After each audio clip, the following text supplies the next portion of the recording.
finishing a bootcamp does not guarantee you get a job. You need to have a portfolio to stand out from just the juniors. And that portfolio should be not copy pasted from Kaggle, but maybe trying to solve things from the companies or from the same business area as the companies you want to apply.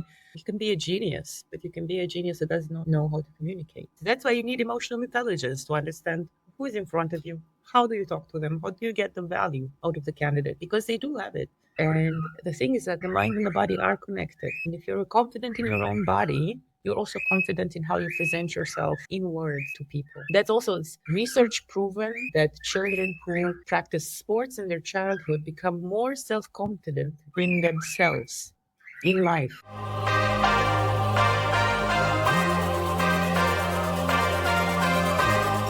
We are live on the Objective Hiring Show. Today we're joined by Irina. Irina, thank you so much for joining us.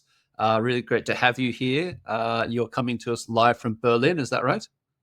A bit outside Berlin. A little bit outside Berlin, and you've got your birds in the background there. They're adding a bit of value, I think. Yes, I mean, they definitely enjoy living on the land and looking outside at the birds. They're like policing everything outside. And apart from the birds, tell us a little bit about yourself, just so our audience can start to understand who they're listening to today. So I'm Irina. I'm originally born in Romania, but I came to Germany half of my life ago.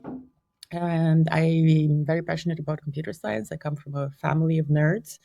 It was not possible to avoid the career. But I consider myself very lucky at the same time because I got to be exposed to concepts of AI way before they were cool, so to say. Already 20 years ago, because my dad was a professor. My mom was a database analyst, so also learned some chops from her in high school. And my career has two red threads. One is data. I'm a data generalist. At least that's what I consider myself. I also have knowledge in marketing due to having spent 6 years at Google.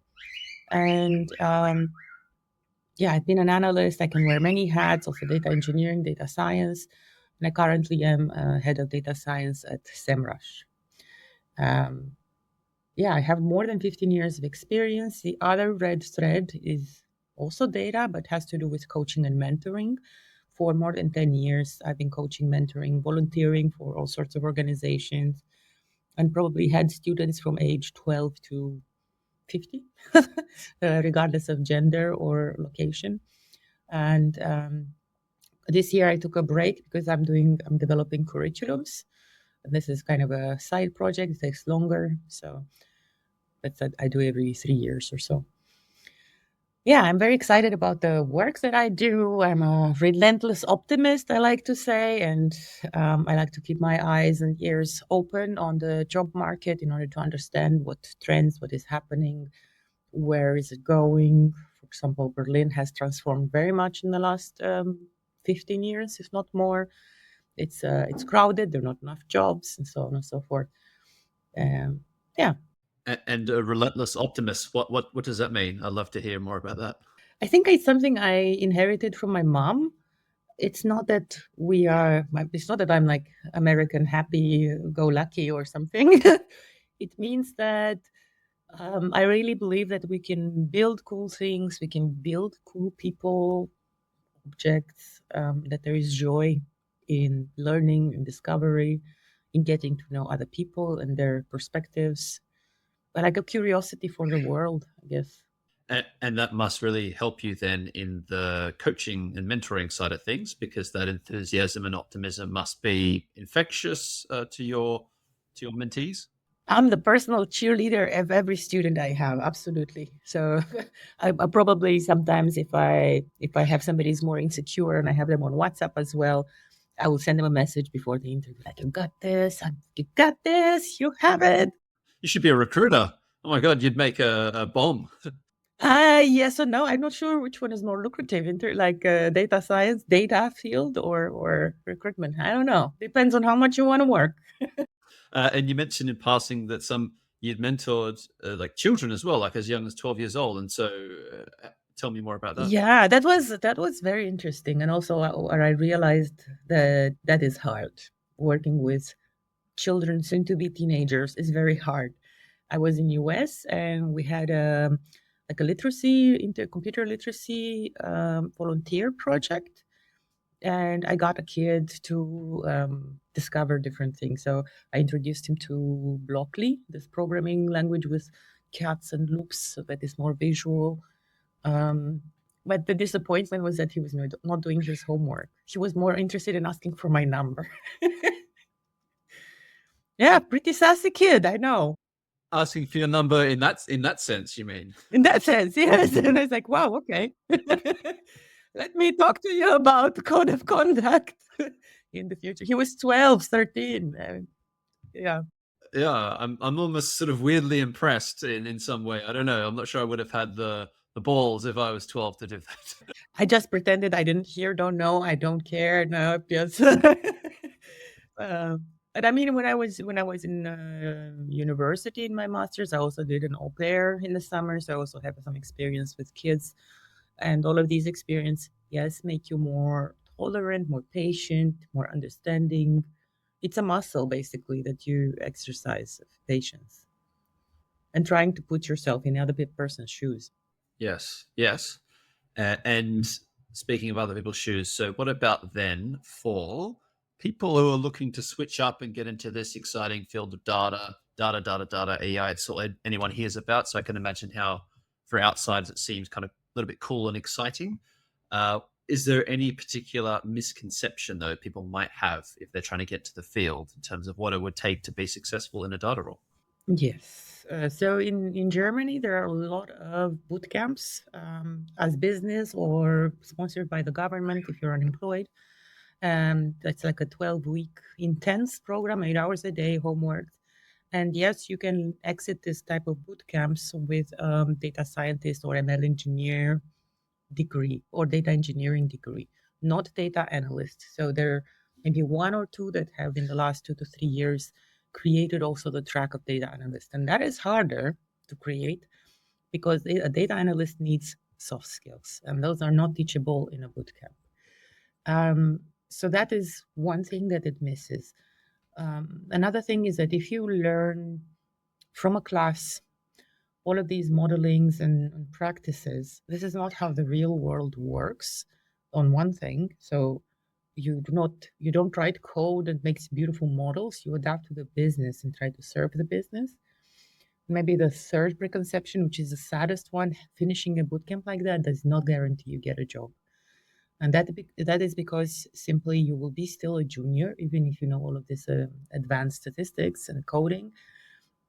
And what is mostly valuable for a data person is the business knowledge, not the tech, of course, that is the foundation, but to properly function as a cogwheel with the business and help them and not need another layer of translation. That's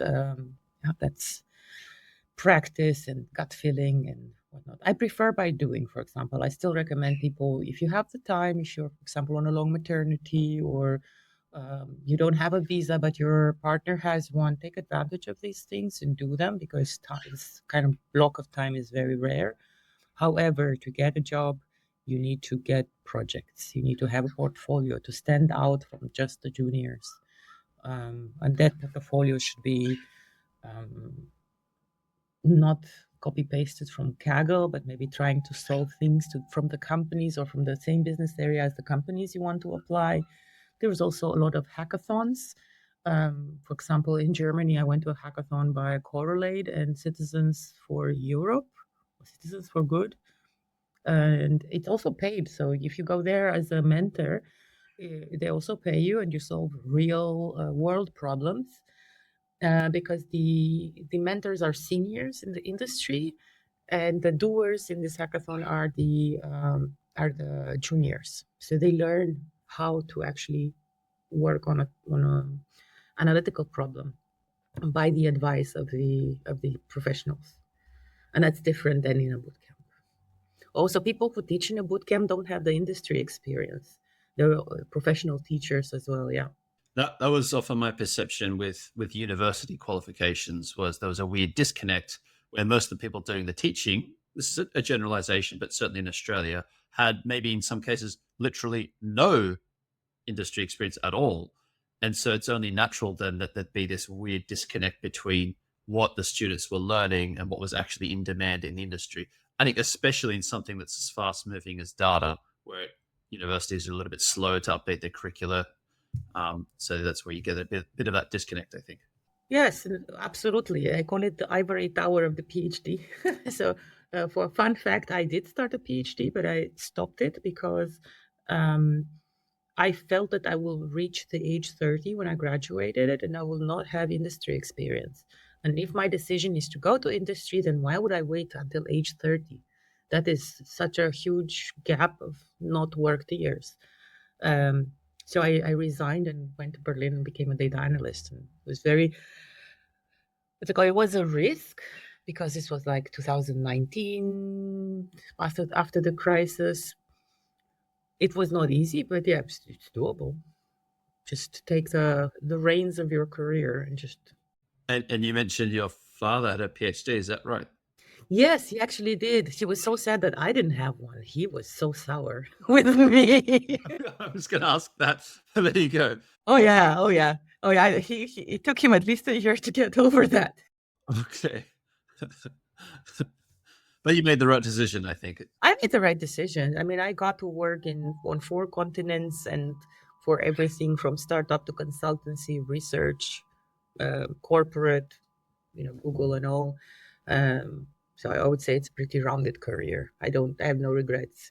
And you mentioned you yourself are involved in creating some curricula for boot camps. Is that right? Yes, yeah. So I'm currently a volunteer with the NGO in Luxembourg. It's called WeSTEM.org, women only, creating content and classes for women. So they have a BI Academy, which is more basic data analysis and data engineering or analytics engineering.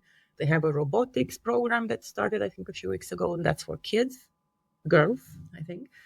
And we are doing data science for fintech because being Luxembourg, we need to think about our sponsors and also our target audience and who could benefit from it. So that's why fintech, insurtech, and data science.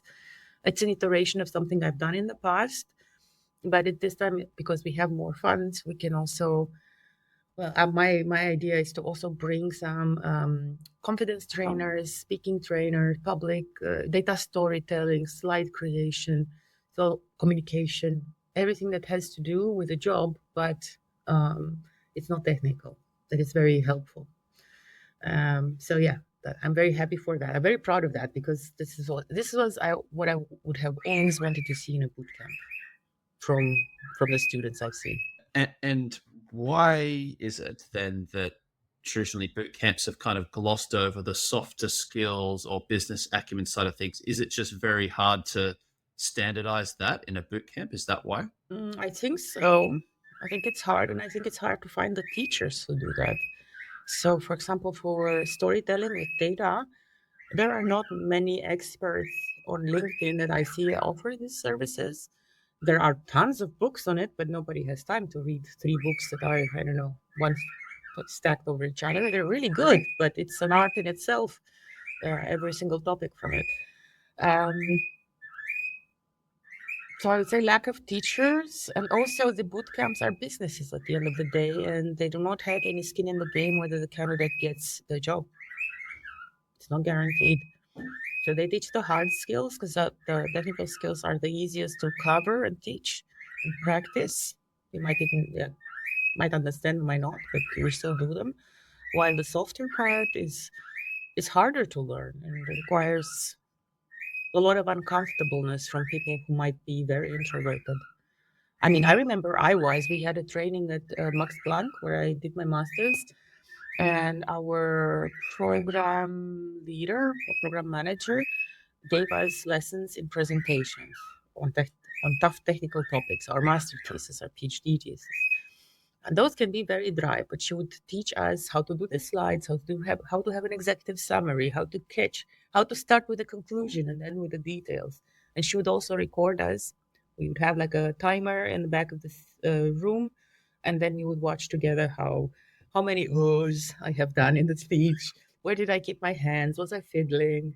Was I balancing and dancing? All of these things, and it's good training. Google also had something similar. Um, and then there are in the communication class, There are frameworks for apologies, frameworks for accountability, frameworks for communication of all sorts, and they're so solid on conflict management, for example, which is natural. Yeah, I have a solution idea for this, and you have another, and we'll argue which one is the best. But we have to do it with my statements, not with your solution is shit. But I feel that the way that you presented the solution might not be appropriate for our what we're looking for. So diplomacy. Well, yes. Although this is a perfect segue into something I wanted to ask you about, which was because you've worked across quite a variety of different cultures, Germany, United States, Netherlands, where the communication style is going to be quite different. So maybe in some environments you've worked in, maybe it was a bit more acceptable to go, you know what, your plan is shit, mine is better, we're going to do mine.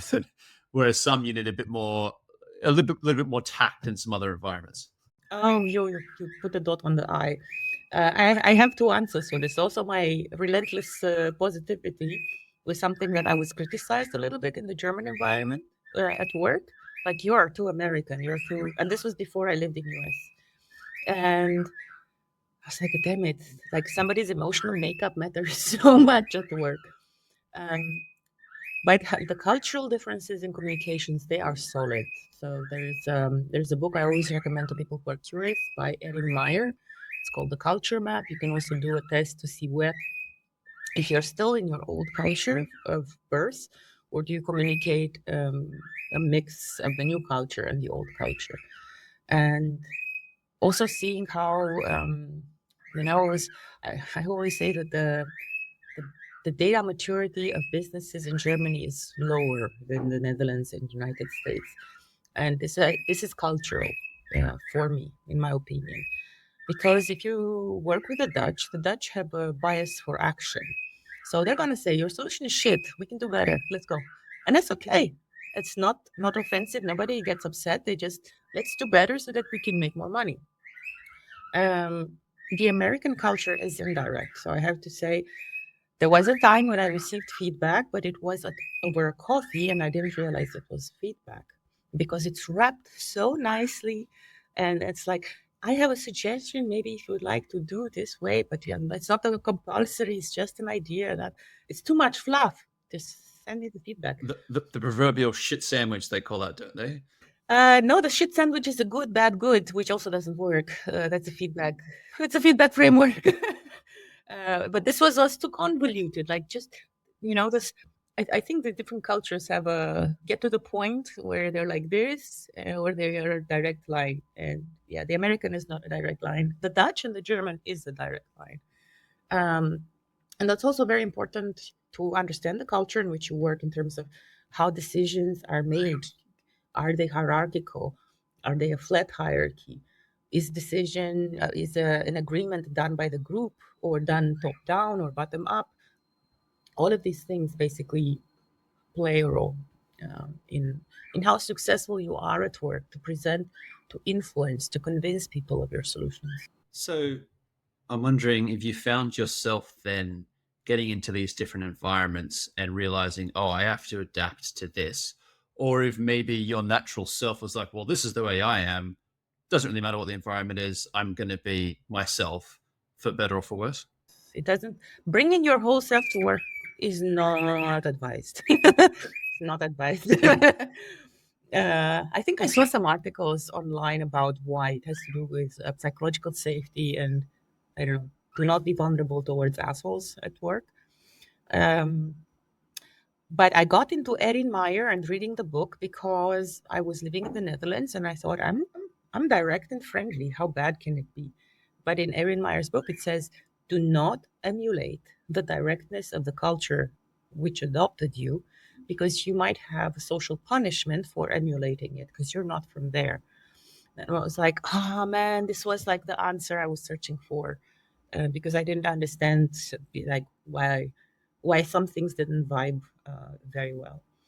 As I said, in the German workplace, I was told that my energy is too American. I was like, okay, I'll go to US, no problem.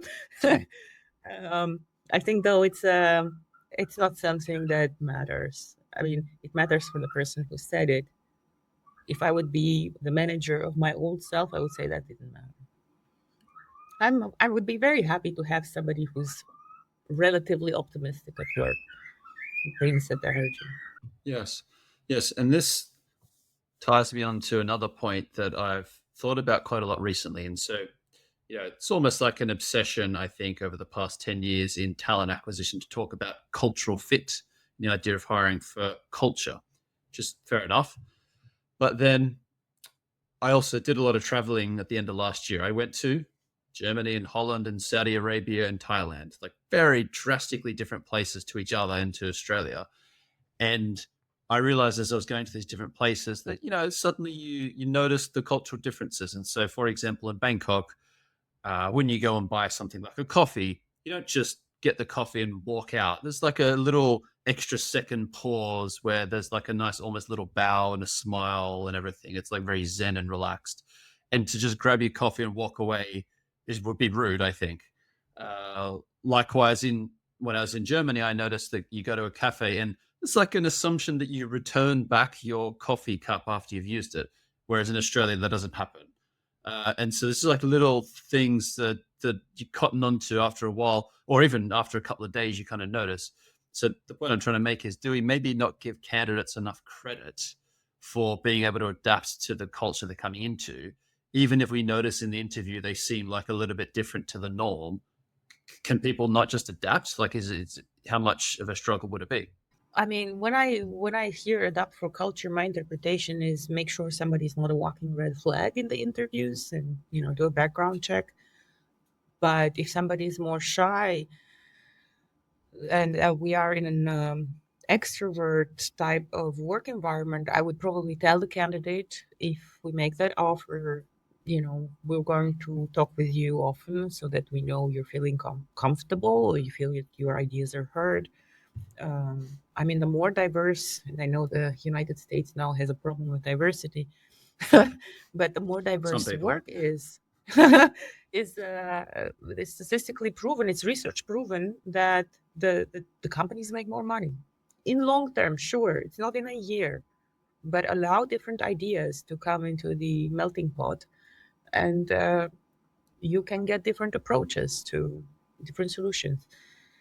Of course, people culture, the HR departments should be very careful that the culture is not toxic, or do what they can do to enable it to be positive.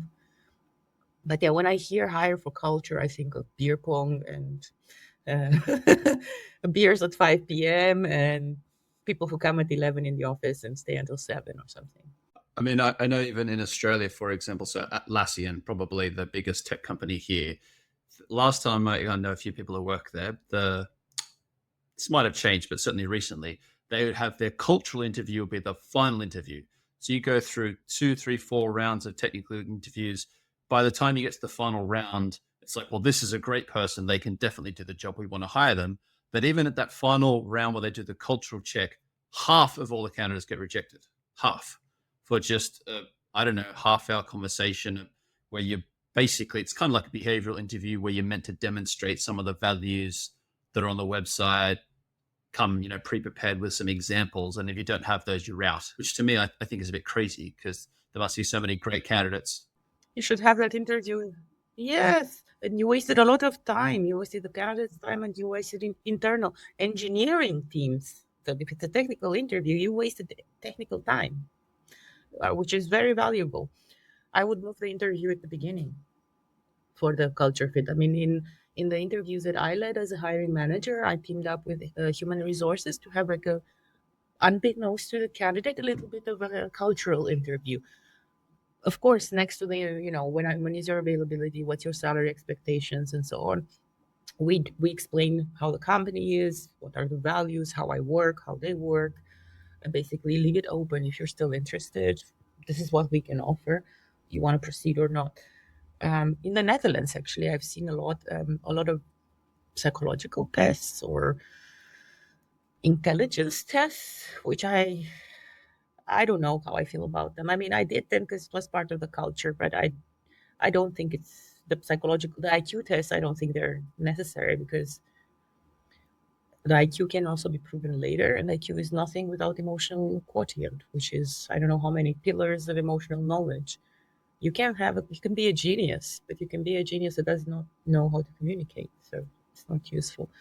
But I did have a very different type of um, like a survey sort of personality test for the current job that I have. And I was a bit surprised because it's a German company, but it's apparently this is the policy globally. And it was more, the test was more for creativity, which is very important because we're creating new stuff in product. And something that I was very surprised, but also had a giggle out of it. Like Irina is very honest. This is what comes first. And it's like this person will benefit from being less direct from time to time. Like, yeah. Hit the nail on the head. Yeah, it was like testing some leadership. Basically, the if you know the leadership test with the quadrants like red, green, blue, yellow. Red is for leadership, blue analytics, yellow is influencing, and red, yeah, a little bit, yeah, a little bit, yeah. And so you came, what did you come out as in the colors? Yeah, like I have leadership chops and I have creativity and very direct, honest, not dishonest. Okay. So um, yeah, something like that. I thought it was funny. It was a better one than the ones I had before. Did they use that? I'm interested, as a screening tool, or was it just giving them extra information? Like, could you have answered that in a way such that you wouldn't have gotten the job? Ah, probably if I would have answered like I break things. I don't know. I'm dishonest. I don't have leadership jobs. So I think so. Yeah. I mean, I'm sure if I'm sure that most of the candidates also had a similar test since it's global, 4,000 people. Yeah. We've you mentioned just a moment ago that yeah, there's some kind of pushback against diversity and equity inclusion happening in America, which is kind of weird, but whatever, it's out there. Uh, Most companies, I think, still would have as their policy they want to have a more diverse workforce because, as you say, it's been shown to make companies more profitable in the long run. But I feel like the hiring processes and the way companies go about actually hiring aren't really getting rid of the biases that is preventing them hiring the best people or the most diverse workforce. So I feel like there's a bit of a disconnect there. Are all biases bad? Is it such a thing as like a good bias? Like, if we bias our process to hiring the smartest people, that doesn't seem like the worst idea.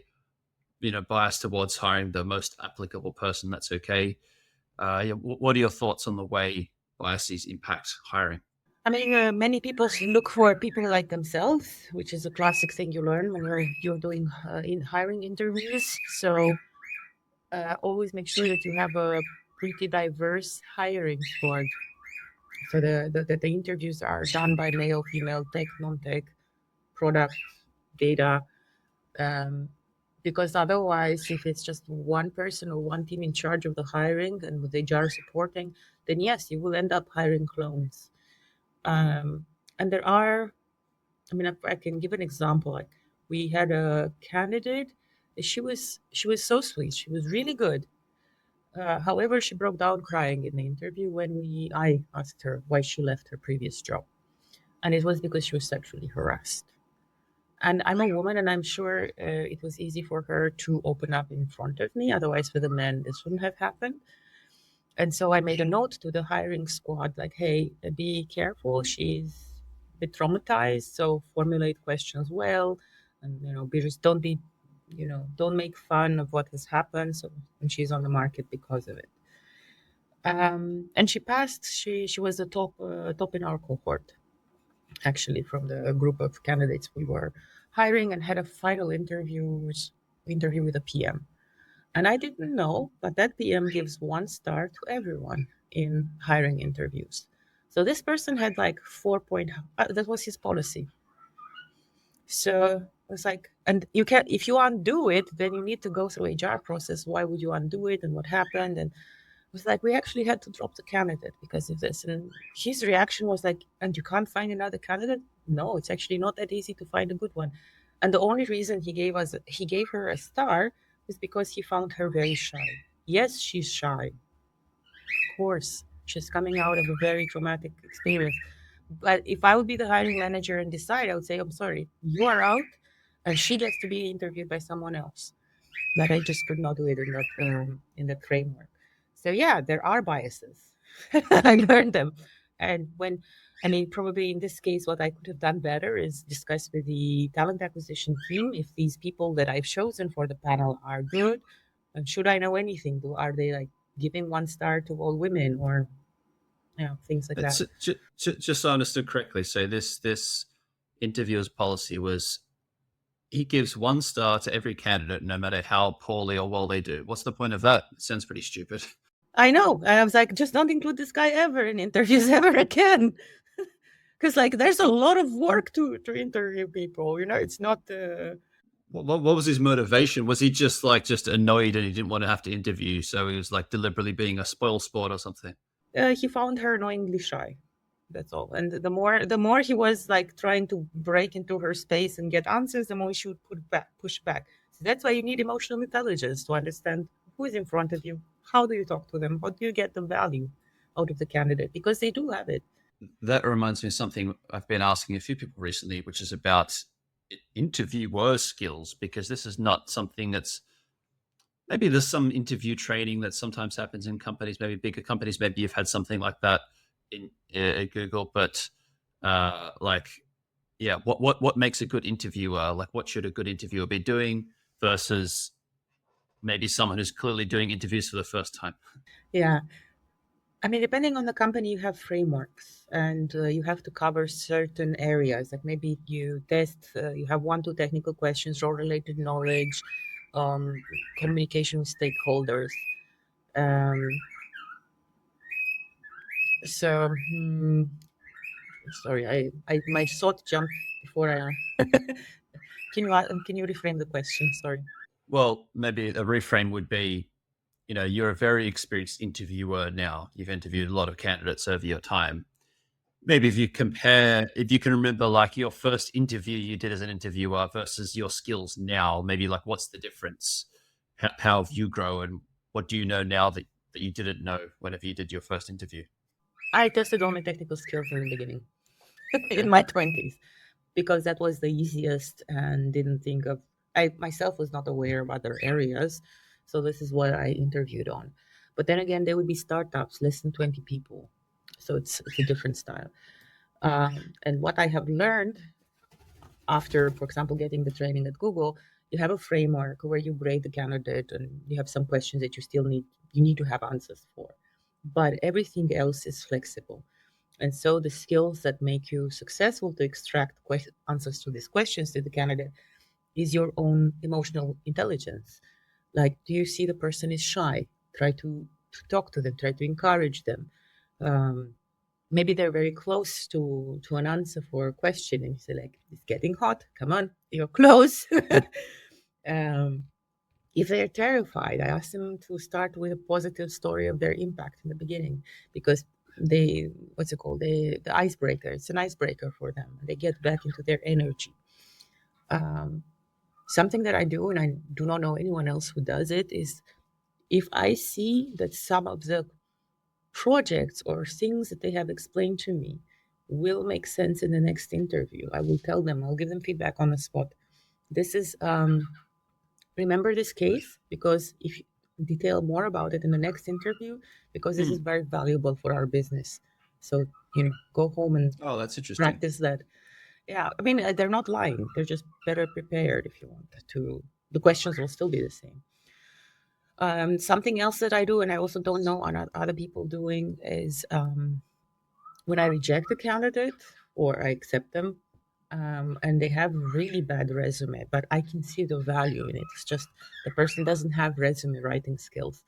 I will tell them it was very hard to find the information, and I can see the information in your resume because I'm in the field.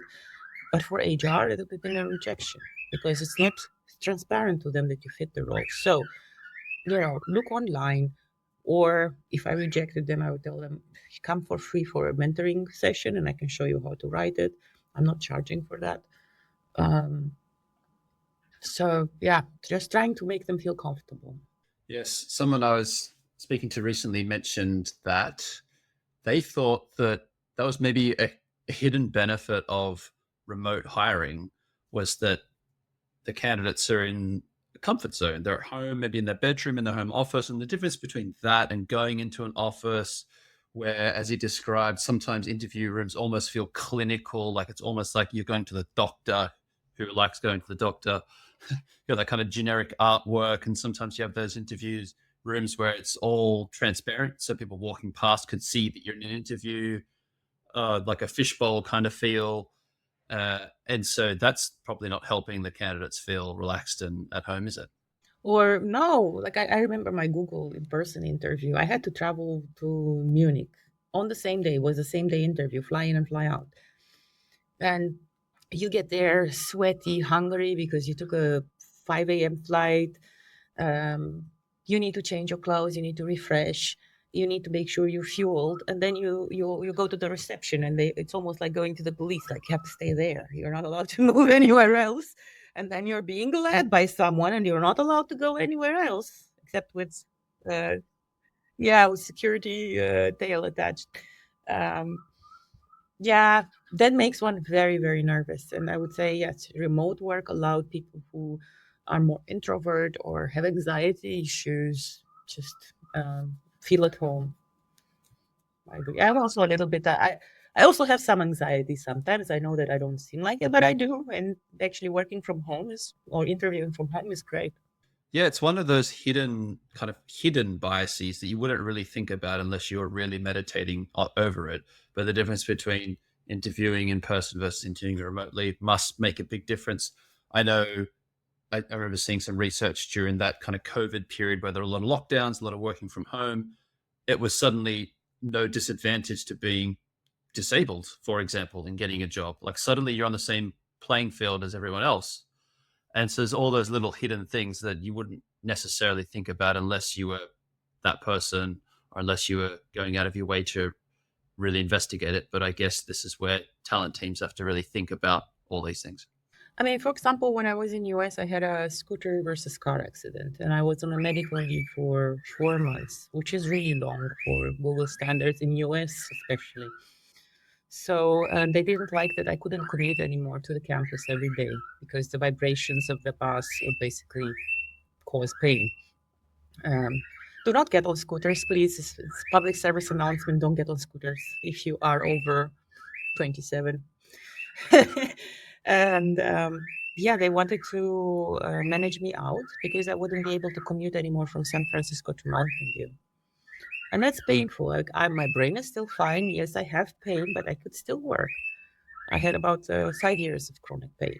And then I moved to Europe because I know in Europe your employment rights are a bit more solid, as in not anybody can fire you because you had an accident. And but there as well, I was working 80% in one specific company, and my boss was mobbing me to resign because I was not working at the 100%. If there was a remote policy, I would have worked at 100%. Just that walking to the office was very painful, and not being able to, I don't know, sit on one of those yoga balls, for example. It's also, it's not possible in an office to have all your chairs and all your setups and whatnot. So yeah, it's a huge advantage, and it would have saved so much pain and emotional pain. Yes. Yes. And there's just so many of those things in hiring where candidates get kind of advantaged or disadvantaged one way or another. A story I've shared a few times on the show is kind of lighthearted, but paints a picture. So I remember years ago, I was looking for product analysts in a company I worked for. And we had at our company, we're in an indoor soccer tournament at our local university near where we worked. And we were always just one player short of winning the tournament. Just lost the grand final, like I think 5 semesters in a row.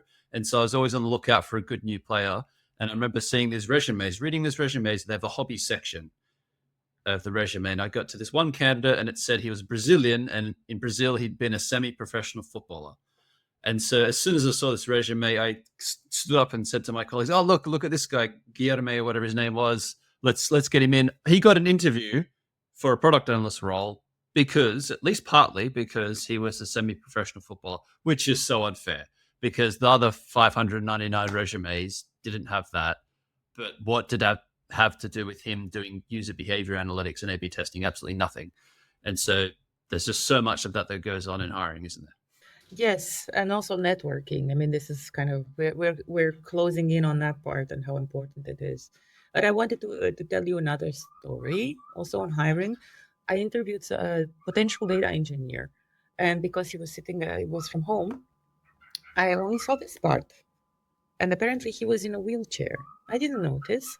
I didn't notice he had any disability, and also he had something else. I think he was not seeing everything, so he had a sort of interpreter on a secondary screen. The interview was great. It was no problem. We would have hired him. He had the knowledge. The problem is that he couldn't commute from Hamburg to Berlin, so we had to say no to a potentially very good remote worker. Um, yeah, so thank God that times are being more modern at the moment. So, bias, networking, and hiring. So, in Berlin, I'll give some statistics about Berlin. It has the highest unemployment rate in the last 10 years. And also, due to a lot of immigrants there, and I'm also one, it's very hard to find a job and also find an apartment. So, what I advise people, and especially since COVID, network, network, network, because people will might remember you that you do a certain job and will come to you when the role opens. And this is the value of the network. In my current role, for example, I reached out to my boss that I knew from 14 years ago, and I basically put myself on the market. It's like I know that things are coming up where I'm working now, and I would like to be ahead of the curve and apply. Not actively, but I'm checking things out. And this is how I got the current job. It was never made public. And the previous role as well, I mentioned online that I got laid off. It was a bulk layoff.